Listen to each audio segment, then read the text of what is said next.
Pipocando pelo mundo, capixabas sem fronteiras que fazem a diferença. Olá, está no ar o Pocando pelo Mundo, o programa mensal do Século Diário, que traz sempre convidados capixabas, estão fazendo sucesso por aí, estamos no ar com a apresentação minha, Vitor Taveira. Curta, comente, compartilhe, siga nossos canais do Século Diário no YouTube e nas plataformas de áudio para acompanhar esse e outros programas. Hoje nossa convidada aqui é Edileuza Penha de Souza, que é doutora em Educação, professora da Universidade de Brasília, UNB, e também cineasta. Bem-vinda, Edileuza, obrigado pela presença. Boa tarde, boa noite, bom dia, né? Porque, enfim, as pessoas podem acessar o programa a qualquer momento, mas é uma alegria estar aqui com você, Vitor, no estúdio Parabéns, UFP. É isso, Edileuza está em Brasília, né? Em breve vai estar em Vitória, inclusive, com seu novo filme no Festival de Cinema de Vitória, que é o Vão das Almas, não é isso, Edileuza? Isso, exibição no Cine Glória, no dia 23, então são todos convidados. Nós vamos falar um pouquinho mais dessa produção, eu assisti, gostei muito, mas eu queria começar um pouco para você contar da sua trajetória mesmo, de vida e profissional, onde você nasceu, como é que foi esse seu processo de formação, né, tanto na área da educação como na área do cinema e da cultura. Bom, eu nasci em Cachoeiro do Itapemirim, fui para Vitória muito cedo, na real só nasci, eu como todo bom cachoeirense a gente só nasce. E, enfim, então morei a minha vida inteira entre Vitória e Vila Velha, estudei a minha vida inteira em escolas públicas.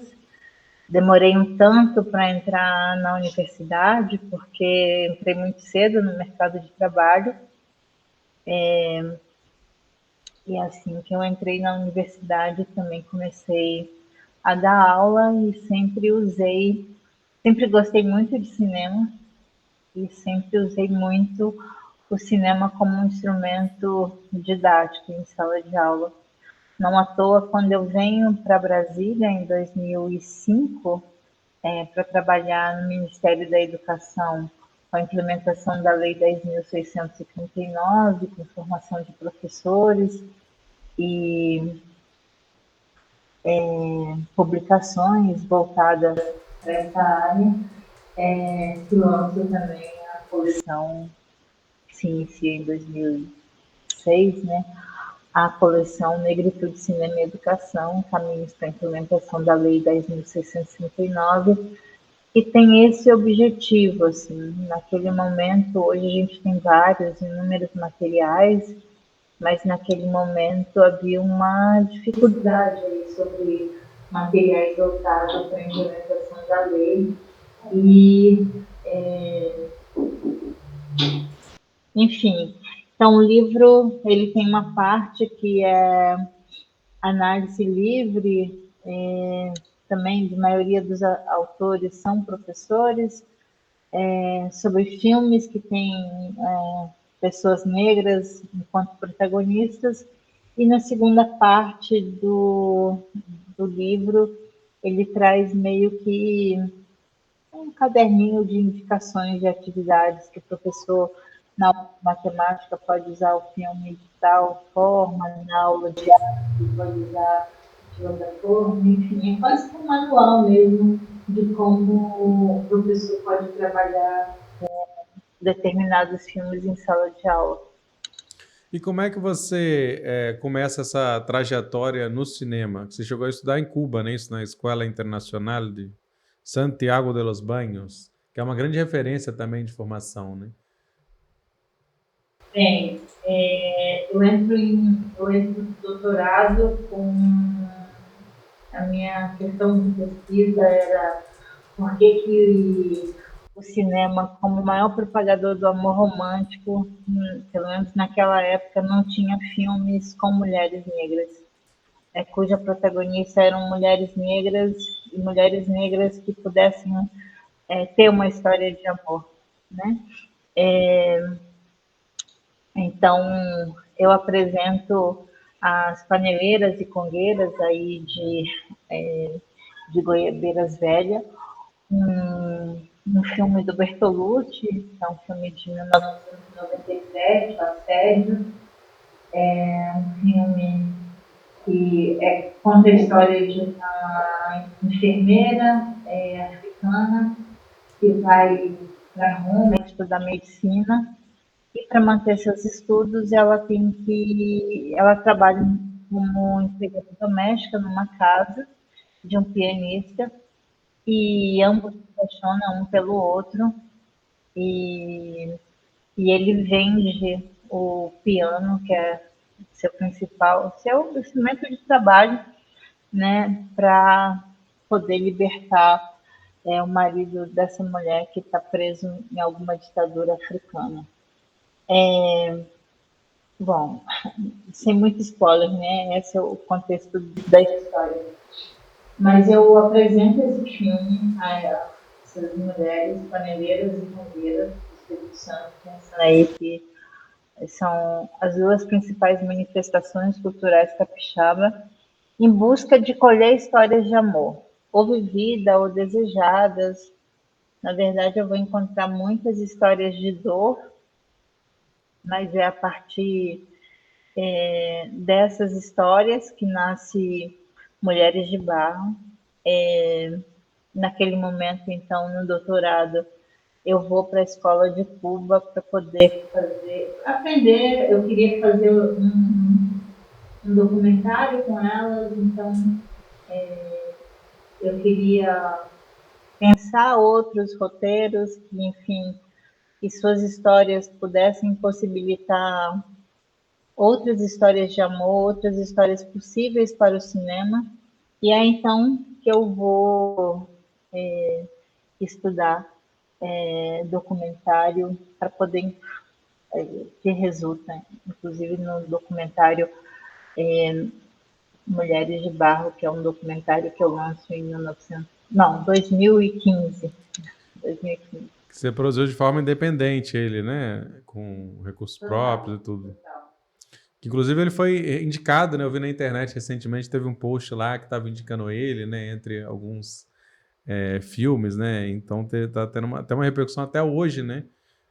Dessa produção que talvez muitos capixabas ainda nem assistiram, né? Mas que já está ecoando para outros lugares. Eu queria perguntar uma coisa, assim, você acaba, como você já mencionou um pouco, adentrando em dois terrenos que tem não sei se é déficit a palavra, mas assim, tem estruturas, como várias estruturas da sociedade, que são marcadamente elitistas ou dominadas por homens brancos e tudo mais, né? Onde que foi mais difícil entrar no cinema ou na academia?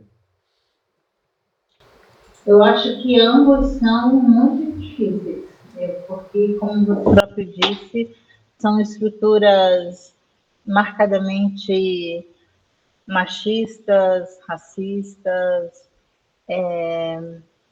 Até 2004, a gente tinha apenas 2% de negros nas universidades públicas do Brasil. Isso é retrato dessa sociedade excludente que a gente vive, né? Em 2016, a Ancine mostra,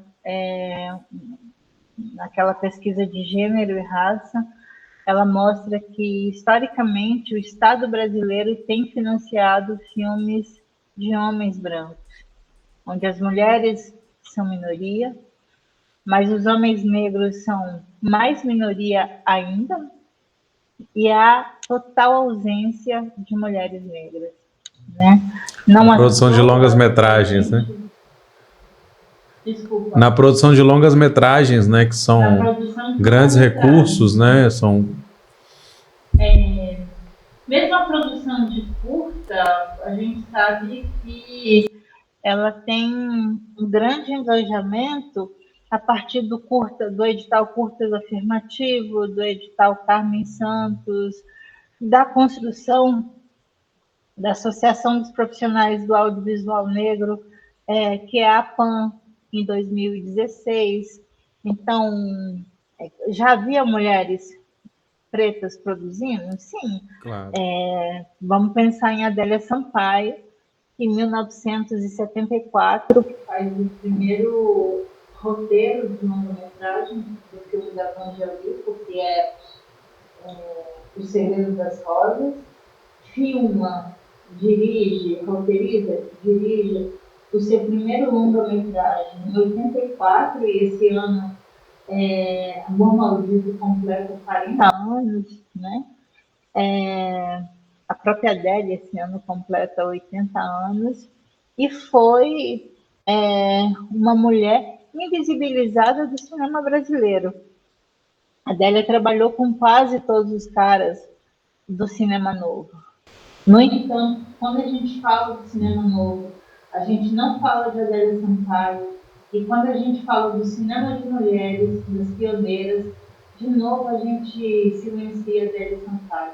E é isso, se não fruto dessa sociedade excludente, né? Então, eu acho que, não sei o que foi mais fácil, mais difícil adentrar, se foi a universidade, se foi o cinema, mas eu sei que a luta é diária, a luta de permanência, ela é diária.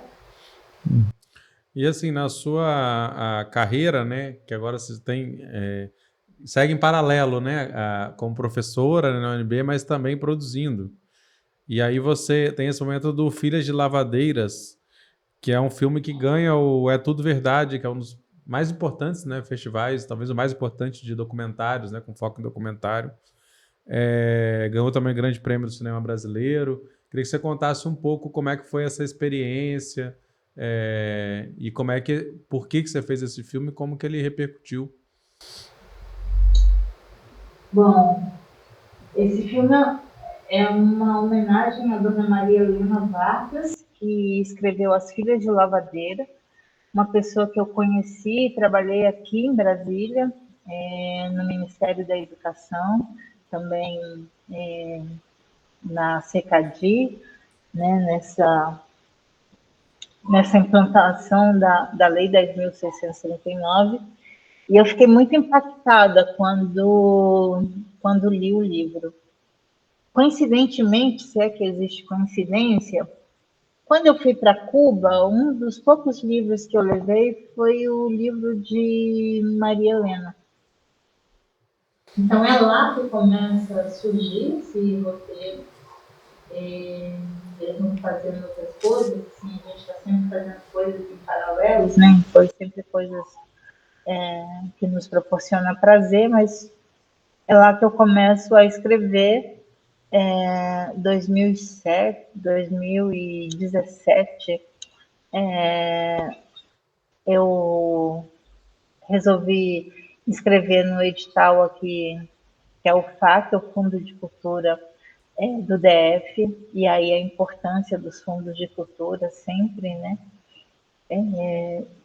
Foi o que me possibilitou fazer o filme. Não era a ideia inicial, porque eu queria muito, inicialmente, pensar também lavadeiras das antigas capitais, então a primeira capital, que era Salvador, Rio de Janeiro e Brasília, né, fazer essa conexão também com as capitais, que é uma profissão que ainda permanece, mas também de homenagear minha mãe, uma mulher que hoje tem 89 anos e que foi graças a ela que eu sou a mulher quem sou, porque foi através de muita labuta que ela pôde proporcionar educação a todos os filhos. Bom, então o filme acaba tendo uma dimensão inesperada, né? Porque assim, a gente inscreveu no É Tudo Verdade porque era de graça. E a grande surpresa foi ser selecionado, porque só de ser selecionado para É Tudo Verdade, como você disse, é o mais importante festival de documentário da América Latina, é o quarto do mundo, né? São 4 festivais no mundo que os ganhadores têm passagem direta para o Oscar. Então, é um festival assim de imensa importância, enfim. Então, tá lá já é um grande prêmio, mas ter sido o filme escolhido pelo júri foi de uma alegria, de uma satisfação imensa, assim, que abriu muitas portas, né? Porque no ano seguinte veio o, o prêmio de melhor curta documentário da Academia de Cinema Brasileira em 2021 e ainda para nossa surpresa, em 2022, Filhas de Lavadeira concorreu junto com 89 filmes brasileiros para a Academia de Cinema da França e além de ter sido o único selecionado, ainda também levamos o prêmio, né? Então é um filme que sem dúvida tem tido um reconhecimento incrível, assim. E penso que é muito por conta da força das histórias dessas mulheres, né? É um filme de filhas, mas que na real homenageia suas mães, né? Porque são graças a essas mulheres que a gente está aqui podendo ter essa conversa. E como é que repercute assim esse filme? Como é que eu queria saber mais, especialmente na juventude, assim, e nessa juventude que hoje está fazendo cinema, né? Juventude negra, mulheres. Você tem, porque existe essa movimentação, quer dizer, existe um avanço dessa ocupação que ainda, obviamente, falta muito a caminhar, mas assim está acontecendo, né? Tá acontecendo um sacode, né, nessas estruturas, tanto na universidade, como a gente falou, como no cinema, né? Tem mudanças acontecendo, e como é que tem sido visto, assim, porque de alguma maneira você está, né, abrindo caminhos para ocupando esse espaço que outras pessoas jovens talvez estejam tendo pessoas como você como referência que talvez não tenha existido, né, para você no seu momento. Vitor, eu costumo dizer que a gente só deseja aquilo que a gente de alguma forma sabe que existe, né? Então a gente precisa proporcionar à juventude negra, à infância negra, sonhos. E isso é de fato possível, assim, quando a gente conhece algo, almejar aquilo, por conta de alguma maneira conhecer. Então, eu acho que filme como Filhas de Lavadeira, Café com Canela, Cheiroso, Eu Acho Anne, enfim, tantos outros, eu até estar citando, porque a gente sempre comete injustiças, enfim, aqui tem uma gama de coisas aí realizada por mulheres negras que são referências, que não são mais nem referências negras, que são referências para o cinema brasileiro, sabe? Eu acho isso tão maravilhoso, assim, e é muito legal porque até bem pouco tempo atrás a gente não tinha nenhuma referência, né? Claro que Zósimo, que Adélia, que Zósimo Bubu, que Adélia e tantos outros estavam lá fazendo cinema, mas até por conta da questão da comunicação, de não ter acesso à internet e tal, era muito difícil conhecer esses caras, né? E hoje acho que a internet ela nos possibilita também entrar em contato com outras pesquisas, entrar em contato com outros filmes. E é muito legal, assim, quando você vê essa juventude que está produzindo coisas maravilhosas, assim, a juventude negra que tem realmente dado uma sacudida, sabe, no cinema brasileiro. E ser uma referência claro, me alegra muito, assim, entender que eu estou no caminho certo. Você também é pesquisadora, né? E a gente tem visto também várias questões, né? De discussão sobre a própria linguagem, né? O que é o cinema negro, porque existem até, né, as cartas, as elaborações mais teóricas sobre o que seria esse cinema negro, né? Que tem muito a ver com o engajamento, com a linguagem, com a centralidade dos personagens. Não é só uma pessoa negra dirigir, né? Tem várias questões. E aí você passa também de Filhas Lavadeiras para a produção do Vão das Almas, que a gente falou que vai estar agora, que já é um filme de ficção, né? É outra estrutura de filmagem, de pós-produção, tudo mais, né? E que é um filme, assim, né? Achei belíssimo. E eu queria que você falasse um pouco disso, assim, sobre como que... o que é esse filme, O Vão das Almas, e como é que você pensa as questões de linguagem que aparecem nele, né? Bom, Bom das Almas é uma co-direção com Santiago Delat, né? Cineasta aqui de Brasília. É um filme que tenta explicar um mito super importante no Brasil, que é o mito do Saci Pererê, e de como o Saci perdeu a perna.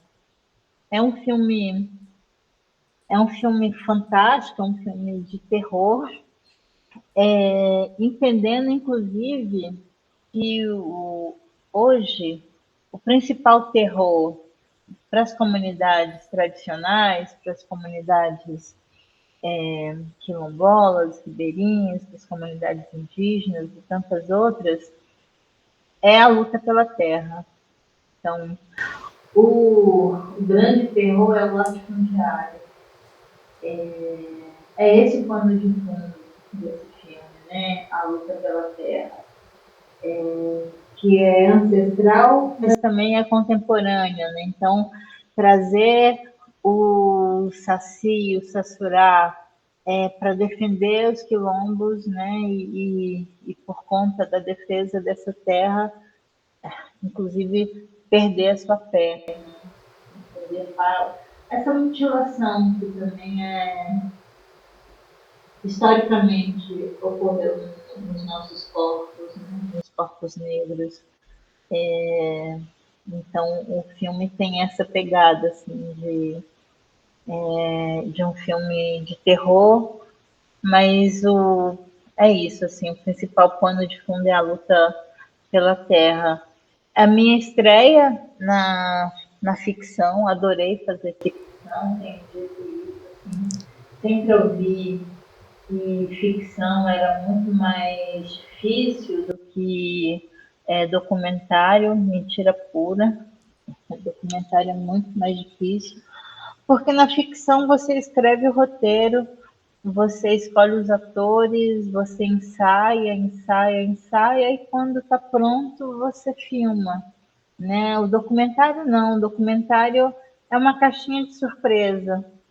Você não sabe o que está por vir, você não tem controle de absolutamente nada até o corta. Né? Então, adorei, estamos eu, Santiago Delap e Davi Matos, que são os roteiristas do Vão das Almas, escrevendo o roteiro do longa. Então, em breve teremos um longa-metragem, também dirigido por mim e por Santiago.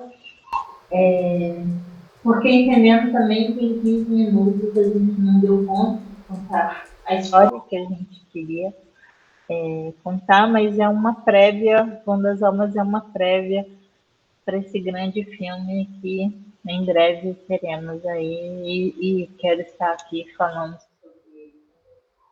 Tem previsão de início de filmagem, Uma coisa de cada vez. A gente ganhou o edital do Itaú Rumo para desenvolver o roteiro do longa.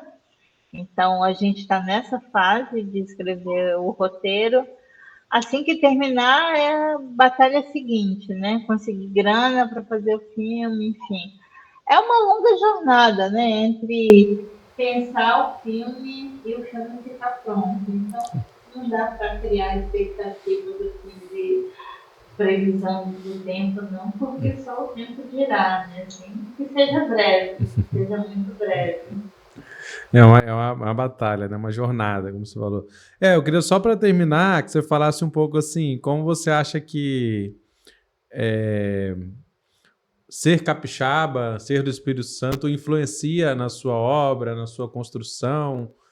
Como é que você vê e como é que você, estando fora do estado, como é que você se relaciona com o Espírito Santo ainda? O que você tem mais saudade? Você não está tão longe, né? Mas queria saber dessas questões, da sua relação aqui com o estado.